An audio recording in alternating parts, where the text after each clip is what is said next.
Hello students, स्वागत है आप सबका हमारे channel maths and science with Ajay sir में। और जैसा कि मैंने आपको पहले समीकरणों को हल करने की एक तरीका आपको हमने बताया था कि आप कैसे जो है समीकरणों को हल कर सकते हैं।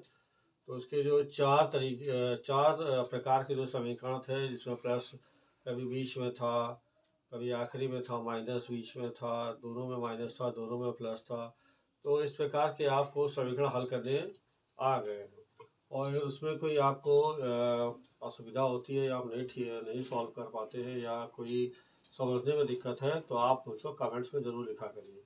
और आज मैं आपको द्विघात समीकरण, जो कि मैंने इससे पहले भी आपको जब बहुपद बताया था तो उसमें द्विघात जो है मैंने आपको बताया था कि एक घात, द्विघात, त्रिघात क्या होती है। तो एक प्रकार का जो द्विघात समीकरण है, तो द्विघात देखिए, इसको अगर आप लिखना चाहें तो वो हम लिख सकते हैं कि a x square plus b x plus c. तो ये एक हो गया द्विघात बहुपद।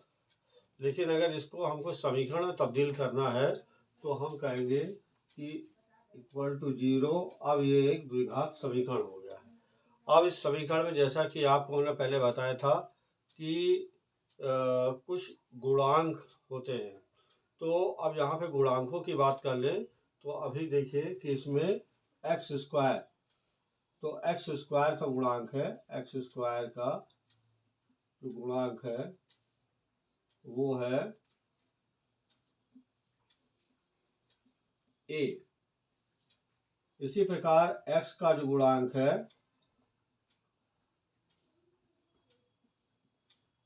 वो होता है b।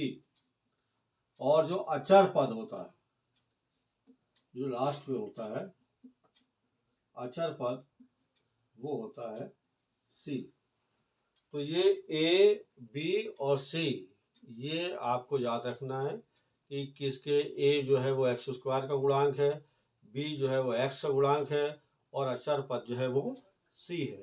तो इस प्रकार से एक द्विघात समीकरण का जो स्टैंडर्ड मानक रूप जिसे कहेंगे, जहां पर ये a x square plus b x plus c है और जहां पर a जो है वो नॉट इक्वल टू 0 होता है, यानी a जो है वो 0 ना हो, तभी वो द्विघात बनेगा। क्योंकि अगर a 0 हो जाएगा तो एक्स स्क्वायर से इंटू हो जाएगा, तो इसको भी 0 कर देगा, है ना।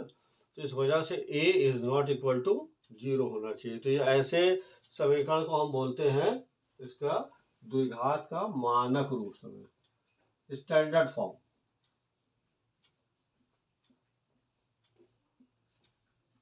ये द्विघात का मानक रूप समीकरण है, ठीक है। तो जहां पर जो ए बी और सी है, तीनों चीज आप देख रहे हैं, ए बी सी, ये तीनों जो है कुछ क्या चीजें हैं, ये हमने आपको बताया गुणांक, गुणांक तो है ही है, साथ में एक पूर्णांक संख्याएं हैं।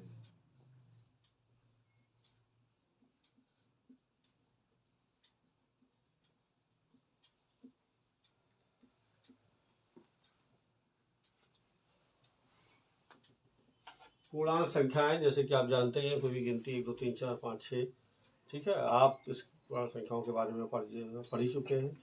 इसमें सबसे जो पूर्णांक संख्याएं के साथ साथ ये जो है, इसको हम वास्तविक संख्या भी कह सकते हैं।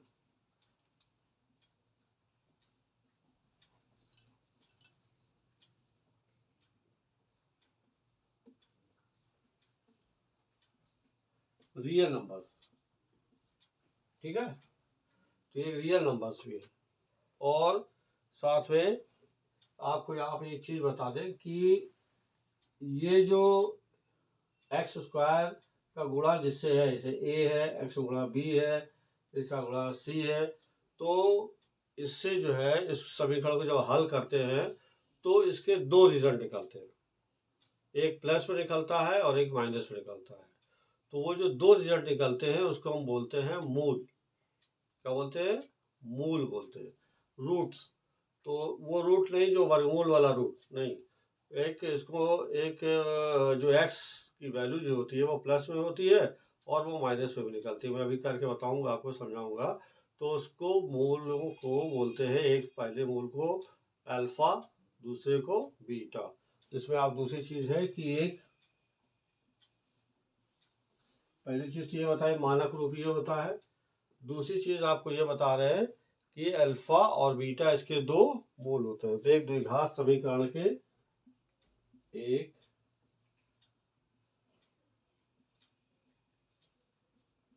द्विघात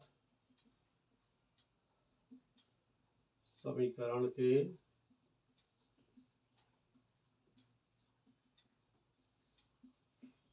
दो मूल होते हैं। इसमें आप कंफ्यूज ना होइएगा बिल्कुल भी, मैं इसको बताऊंगा आपको। दो मूल अल्फा और बीटा होते हैं। ठीक है, तो पहली बात तो ये हो गया। तीसरी बात जो इसमें आपको बतानी है कि इसको हम किन विधियों से हल कर सकते हैं। तो द्विघात समीकरण को तीन विधियों द्वारा हल किया जा सकता है। द्विघात समीकरण को तीन विधियों द्वारा, इसकी तीन विधियां हैं जिससे कि आप इसको हल कर सकते हैं। तीन विधियों द्वारा हल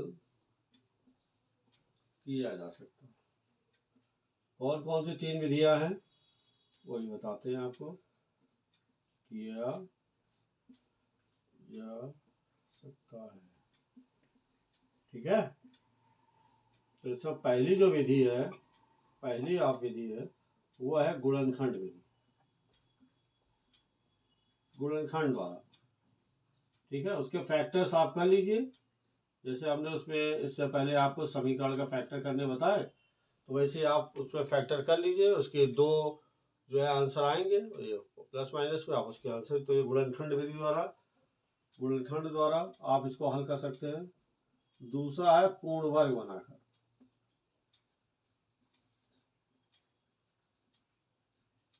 पूर्ण वर्ग बनाकर, ठीक है। और तीसरी जो विधि है वो है श्रीधराचार्य द्वारा प्रतिपादित जो एक विधि है, श्रीधराचार्य विधि द्वारा, जिसको कि इन्होंने ही प्रतिपादित किया था, इसलिए इसका नाम है श्रीधराचार्य विधि। ठीक है, अब एक एक करके मैं एक एक विधि से आपको बताऊंगा कि जो है इन तीनों विधियों से कैसे आप एक द्विघात समीकरण को हल कर सकते हैं। तो इसमें जो समीकरण को हल करना है, तो इतना कुछ तो पहला दूसरा तीसरा पॉइंट है ये। इसके बाद आपको मैं बताता हूँ कि इसको जो है श्रीधराचार्य विधि, देखिए सिंपली आप दो चीज़ तो समझ ही रहे हैं इसमें कि एक तो गुणनखंड पता ही है आपको कि किसी चीज़ के भी दो गुणनखंड कैसे कर लेते हैं, हमने आपको बताया इससे पहले वीडियो में। अपने अगर आपने नहीं देखा है तो आप वहाँ जा कर के उसको देख सकते हैं, ठीक है। और उसके लिए आप अपना मेरा चैनल जो है वो सब्सक्राइब कर लीजिएगा, उसमें बेल आइकन होगा उसको दबाइएगा, तो उसमें आपको जो भी नए वीडियोस मैं बनाता रहता हूँ वो आप तक पहुँचते रहेंगे। और ये कोई बहुत लाभ कमाने की दृष्टि से मैं काम नहीं कर रहा हूँ। आप लोगों को बस थोड़ा सा जो कुछ मुझे मालूम है ईश्वर ने दिया है, तो वो आप तक पहुँचाने की कोशिश कर रहा हूँ, जिससे आप सब लाभान्वित हो। और अगर आप चाहते हैं कि आपके और भाई लोग भी इससे कुछ लाभान्वित हो, क्योंकि आप ट्यूशन की फ़ीस या कॉलेज की फ़ीस इन सब लोग जाते हैं, बड़े बड़े सेमिनार में लोग पढ़ाते हैं लाखों रुपए इसमें। जैसे आकाश या कोई भी और कोचिंग है, बड़ी बड़ी कोचिंग्स हैं, बखूबी वो लोग बहुत पैसा लेते हैं तो पढ़ाते भी अच्छा ही है, लेकिन ये है कि भाई हर कोई गरीब बच्चा जो है वहाँ तक नहीं पहुँच सकता। तो आपको मैं अपने माध्यम से, इस चैनल के माध्यम से उन सबको लाभान्वित करने की कोशिश कर रहा हूँ बस। ठीक है? तो आप अगर इसको दूसरे को बताएँगे और उसको भी शेयर करेंगे और उसको भी सब्सक्राइब करवाएँगे, तो मेरे चैनल जो है उन तक भी पहुँच जाएगा और वो लोग भी इसको आसानी से समझ सकते हैं। कोई ज़रूरी नहीं कि आप बड़ी-बड़ी कोचिंग करें तभी आप किसी कॉम्पिटिशन को जो है उसमें सफल हो सकते हैं। आपको बेसिक चीज़, बेसिक कॉन्सेप्ट्स अगर पता रहेगा किसी भी चीज़ का, तो आप आसानी से उसको कर सकते हैं, है नहीं? तो ये जो चीज़ें हैं जो मैं आपको इस समय डिस्क्राइब कर रहा हूँ, ये किसी भी मतलब जो कक्षा है उससे ज़्यादा संबंधित नहीं, ये कहीं पूछा जा सकता है। ये नहीं कि ये छठे, 7वें, 8वें, 10वें, 12वें में नहीं। आप कॉम्पिटिशन देते हैं, आपसे ये भी पूछा जा सकता है। कॉम्पिटिशन में हमने देखा है कि जो कांस्टेबल वाले या और भी जो कॉम्पिटिशन्स होते हैं, उसमें या रेलवे के हो गए या एसएससी की हो गए, उसमें छोटी-छोटी बातें पूछ ली जाती हैं कि बताइए कि जो मूल उनके अल्फ़ा, बीटा हैं, तो उनकी प्रकृति क्या होती, किस प्रकार की होती है? अब आपको मालूम ही नहीं कि उसकी क्या अल्फ़ा, बीटा क्या होता है, तो क्या प्रकृति बताएँगे? उसमें विविधकर क्या होता है ना? तो छोटी-छोटी बातें, द्विघात समीकरण जो होता है, वो कई रूप में आपके सामने आता है। आपके जो दैनिक जो आप देखते हैं व्यवहारिक रूप में, आप वहाँ भी आपके सामने ये द्विघात समीकरण आता है। आप कहेंगे वो कैसे? ये समीकरण वहाँ कैसे आता है? तो देखिए, जैसे मान लीजिए आपको कोई घर बनाना है या कोई एक कहीं भी कोई नक्शा तैयार करना है। तो अगर कोई एक ऐसा कहता है कि एक ऐसा प्लॉट है जिसका जो है वो चौड़ाई जो है वो एक्स है या कुछ भी है, उसकी जो चौड़ाई है जितनी भी है, उसकी लंबाई जो है उस चौड़ाई से 2 गुनी से 1 ज़्यादा है ना? और उसका जो एरिया है वो इतना है, तो बताइए उसकी लंबाई चौड़ाई कितनी है? तो अब आप उसमें कहेंगे ये कैसा क्वेश्चन है? फिर अगर कोई कहता है कि ये रेलगाड़ी वाला क्वेश्चन आप जानते ही हैं, ये रेलगाड़ी जो है किसी प्लेटफ़ॉर्म से गुज़र रही है, उसकी लंबाई इतनी है, प्लेटफ़ॉर्म की लंबाई इतनी है, तो कितने से इतना उसकी स्पीड है, कितने समय पार करेगी। तो ये द्विघात समीकरण से भी सॉल्व किया जा सकता है। नदी-नाव वाला सवाल है, भिन्न वाला सवाल है, पिता और पुत्र की जो उम्र वाला सवाल पूछते हैं कंपटीशन वगैरह में, या और भी जैसे कि जो उसमें 10x प्लस वाला जो होता है, इसमें दहाई का अंक इकाई के अंक से इतना बड़ा है, तो बताइए कि है ना, इकाई का अंक कितना होगा या दहाई का अंक कितना होगा। तो ये जैसे ये सवाल जैसे ये सब हैं, तो ये आप देखते होंगे, लेकिन आप सोचते होंगे कि इन सवालों को कैसे हल किया जाए। तो द्विघात समीकरण के द्वारा आप इसको हल कर सकते हैं बड़ी आसानी से। तो इसका जो बेसिक चीज़ है कैसे आप सॉल्व करिए, वो मैं इसको आपको समझाने की कोशिश कर रहा हूँ। ठीक है? तो जैसे मैंने अभी बताया आपको कि एक विधि जो है वो हमारे श्री धराचार्य जो भारत के वैज्ञानिक है, श्री, वैसे तो इसको एक जो गणितज्ञ हमारे भारत के हैं ब्रह्मगुप्त, उन्होंने जो a x square plus b x plus c जो है वो पहले ही बता दिया था। लेकिन अब चूंकि वही बात है कि जब यहाँ से लेके कोई दूसरा वैज्ञानिक जा करके बाहर उसी चीज़ को बताता है, तो हम बड़े सोचते हैं कि उन्होंने उसको बहुत रिसर्च करके देखा होगा। लेकिन हमारे भारत के जो गणितज्ञ हैं, साइंटिस्ट हैं, उन्होंने बहुत पहले बहुत चीज़ों की गणनाएँ की थी, लेकिन वो भाई मीडिया में नहीं आ पाई, हाईलाइटेड नहीं हो पाई, किताबों में नहीं छप पाई, तो रह गई ऐसे। जैसे वैदिक देखिए, वैदिक गणित हमारी, हमने कुछ आपको शॉर्टकट्स वगैरह बताए थे वैदिक गणित के बारे में। तो देखिए वो सब क्या है, वो कहीं और की नहीं है। वो इनका नाम हटा देते हैं यहाँ से, धराचार्य का नाम हट गया, वो अपना अपना दे देते हैं कि ये देखिए ये फार्मूला ऐसे सॉल्व करिए।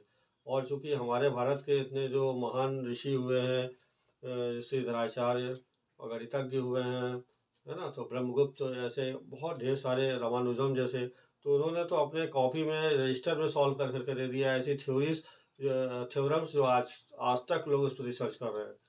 ठीक है? तो आप में भी काबिलियत बहुत है। आप ये ना समझिए कि जो हमें ये चीज़ नहीं समझ में आ रही है, तो मतलब बहुत टफ़ है। बहुत लोग तो उसको छोड़ ही देते हैं, हाई स्कूल कहते हैं इंटर में नहीं लूँगा क्योंकि बहुत कठिन है। तो ठीक है, जिनको कठिन लगता है वो इजी सब्जेक्ट ले सकते हैं, इसमें कोई बात नहीं है। लेकिन ये इसमें ऐसी चीज़ें दी गई हैं जो हम सबको समझनी भी चाहिए कि आखिर इन लोगों ने क्या रिसर्च किया, कम से कम ये तो समझनी चाहिए, है कि नहीं। तो ये एक धराचार्य थे, श्री धराचार्य जी, जो एक गणितज्ञ थे। तो उनकी जो विधि जो उन्होंने क्या बताई, देखिए बहुत, अब इसमें किसी भी प्रकार का आप जो द्विघात समीकरण या समीकरण जो है आप सॉल्व कर सकते हैं रख करके, बहुत आसान विधि। अब जैसे मैंने आपको ये बताया था, अभी देखिए कि x square plus b x plus c, ये जो है इक्वल टू 0, ये एक समीकरण है, ठीक है। इस समीकरण हमने बताया था जो है कि एक्स स्क्वायर का जो गुणांक है वो ए है, ठीक है, जो एक्स का गुणांक है वो बी है, जो ये है ये सी है। अब कोई इसमें सवाल भी ऐसे बन सकता है, जैसे देखिए ए की जगह हमने रख दिया 5, मान लिया 5 एक्स स्क्वायर, बी की जगह रख लिया 4, मान लिया, है ना, 4x, सी की रख लिया 7, है ना, ये हमने इक्वेशन बना ली। जैसे भी है मुझे पता नहीं, ठीक, एक बन गई इक्वेशन। तो इसमें ए की जगह ये है, बी की जगह 4 है, सी की जगह ये, ठीक है। तो इसी प्रकार से कोई भी आप एक समीकरण उठा करके देख सकते हैं और उस समीकरण के मूल को लिख सकते हैं। अब वो क्या है, फार्मूला सूत्र क्या दिया हुआ है, वो सूत्र आपको याद करना चाहिए।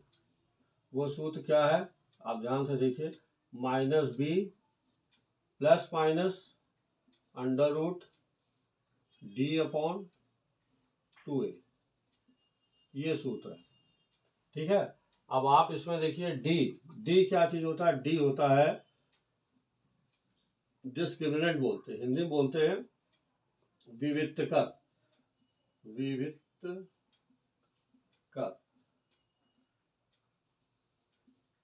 ठीक है, इसको डिस्क्रिमिनेंट इंग्लिश बोलते हैं, डिस्क्रिमिनेंट, ठीक है। ये क्या चीज है, ये डी जो है वो इक्वल होता है बी स्क्वायर माइनस 4ac के, ठीक है। इसी पे जो है मूल जो है डिपेंड करते हैं, यानी अगर ये डी को हटा दिया जाए तो आप इसकी जगह ये भी लिख सकते हैं, -b plus minus under root b square minus 4ac upon 2a, ठीक है। तो अब यहाँ आप कहेंगे ये b क्या है, वही b है, ये वाला b है, ये 4 है b, ठीक है। a क्या है, a यही वाला a है, c क्या है, यही वाला c है। तो सिंपल आपको उसकी जगह उसकी वैल्यू पुट कर देनी है और ये फार्मूले से इसको सॉल्व कर लेना है बस। जैसे मान लिया यहाँ b है, -b है, तो -b की जगह क्या है, 4 है, तो यहाँ -4 लिख लीजिए, प्लस माइनस लगा दीजिए, अंडर रूट बी स्क्वायर क्या है, वही बी स्क्वायर मतलब 4 का स्क्वायर, -4 तो फार्मूले में ही है, ए क्या है, ए यहाँ 5 है, सी क्या है, सी यहाँ 7 है, अपॉन कर लिया, 2 की जगह 2 रख दिया, ए क्या है, ए यहाँ पे 5 है, 2 ए के गुणे बीच में, तो आप यहाँ पे 5 लिख सकते हैं। ये पॉइंट नहीं है, इसका मल्टीप्लिकेशन है, इसे 4 गुणे 5 गुणे 7, ठीक है, आप गुणा भी चिन्ह लगा सकते हैं, ठीक है। तो ये आप वैल्यू पुट करना आपने सीख ही लिया, बी की जगह ये वाला बी, यानी बी क्या है, वो जो एक्स का गुणांक होता है वो बी होता है, ए क्या होता है, जो एक्स स्क्वायर का गुणांक होता है वो ए होता है ना, सी क्या होता है, जो अचरफल होता है सी होता है। इसको आप सॉल्व कर लीजिए, इसकी वैल्यू जो भी आएगी वही जो है मतलब समझ लीजिए उसका आंसर है। प्लस माइनस से वैल्यू आती है तो उसको प्लस माइनस में आप सॉल्व कर लीजिए, ठीक है। अब इसको एक सवाल लेकर के मैं इस विधि से हल करके आपको बताऊंगा, तीनों विधियों से बताऊंगा, गुणनखंड विधि से भी करके बताऊंगा, उसके पूर्ण वर्ग वाली विधि से भी आप कर सकते हैं, और ये धराचार विधि जो है इससे मैंने केवल आज आपको अवगत कराया है कि ये धराचार विधि क्या होती है, ठीक है। ये द्विघात समीकरण क्या होता है, इसे कैसे सॉल्व करते हैं, और इसमें जो ये डी होता है ये विविधकर होता है। अगर डी जो है, डी की वैल्यू डिपेंड करती है, अगर मान लिया डी की वैल्यू 0 आती है, यदि डी की वैल्यू जो है वो 0 से बड़ी होती है या डी की वैल्यू 0 से छोटी होती है, तो अब इनकी अलग अलग मूल की प्रकृति हो जाती है। अगर डी की वैल्यू जो है वो बराबर होती है तो जो मूल होते हैं वो वास्तविक होते हैं, वास्तविक होते हैं, ये हम एक बार और बताएंगे आपको, वास्तविक होते हैं और समान होते हैं। ठीक है, अगर डी की वैल्यू जो है, ये जो यहाँ डी आता है, ये अगर डी फाइंड करते हैं केवल ये वाला डी, बी स्क्वायर माइनस केवल ये डी अगर आप निकालते हैं तो अगर इसकी वैल्यू जो है वो डी की वैल्यू अगर 0 से बड़ी आती है तो मूल जो है वास्तविक और समान होते हैं, वास्तविक और असमान होते हैं, असमान यानी वो समान नहीं होते हैं। ठीक है, समझ में? अगर डी की वैल्यू जो है वो छोटी होती है तो इसका मतलब है कि वो अवास्तविक होती है, अनरियल होती है, उनकी जो वैल्यू आती है अवास्तविक होती है, यानी जो मूल निकलते हैं वो वास्तविक नहीं होते हैं। ठीक है, अगर बराबर होती है तो वास्तविक और समान, और अगर बड़ी होती है तो वास्तविक और समान, और डी की वैल्यू अगर 0 से छोटी होती है तो अब आपको डी वाला चक्कर जो है ये अलग का है। कभी कभी सवाल में पूरा क्वेश्चन ना पूछ करके पूछते हैं कि बताइए मूल कैसी होंगे, मूलों की प्रकृति कैसी होगी। ठीक है, तो आपको उसमें क्या करना होता है, केवल डी निकालना होता है, डी की वैल्यू, तो उससे आप मूलों की प्रकृति को बता सकते हैं। ठीक है, ये और अच्छे से मैं आपको समझाऊंगा अगले अपने आने वाले वीडियो में। आपको अभी केवल अवगत कराना था कि द्विघात क्या है। ठीक है, आशा करते हैं आपको समझ में आया होगा। अगर नहीं समझ में आया तो एक और हम वीडियो बनाते हैं जिसके अंदर आपको ये भी समझाएंगे कि इन सवालों को इन कैसे जो है 1 by 1 step by step solve करते हैं। ठीक है, तो तब तक के लिए नमस्कार, धन्यवाद, जय हिंद।